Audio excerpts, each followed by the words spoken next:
से चुनरी बजरिया से चुनरी अरे बजरिया से चुनरी बजरिया से चुनरी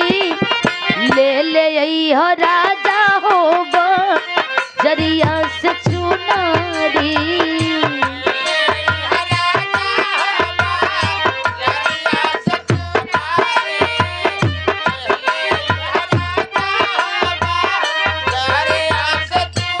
और ये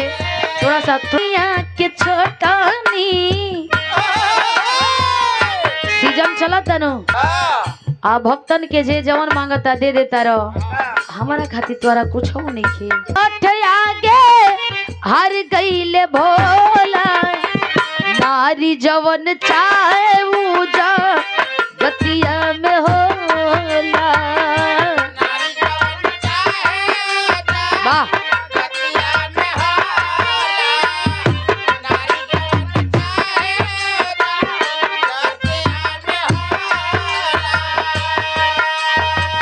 नारी के हठ आगे हार गईले बोला उन्हों के माने के पड़ल कैसे नारी कारण भइले राम जी के बनावा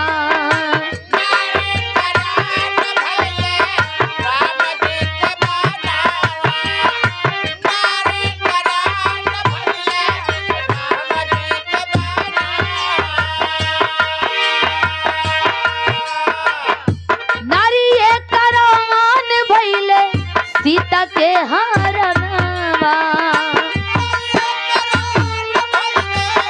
सीता के हरनावा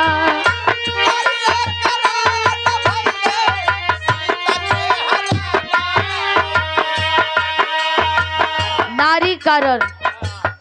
राम जी मर्यादा पुरुषोत्तम राम जी के वनवास भइल रहल नारी कारण भइले सीता के हरनावा सीता के हरनावा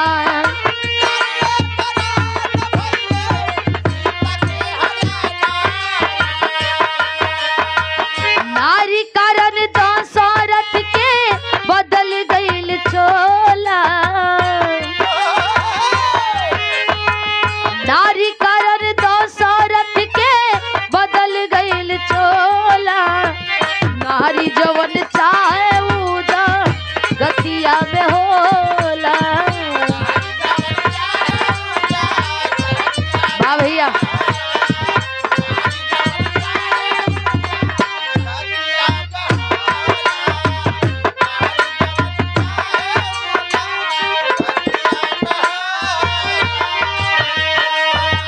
इतने में ना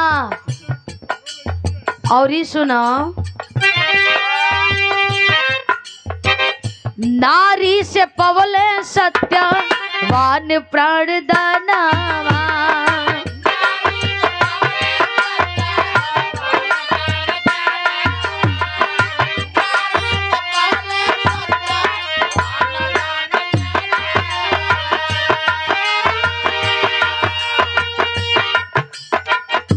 नारी से हार गईले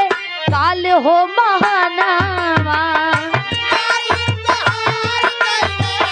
काल हो महानावा वाह भैया वाह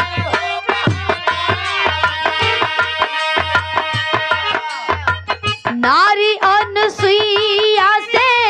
इंद्रासन भी डोला भैया होए बाबू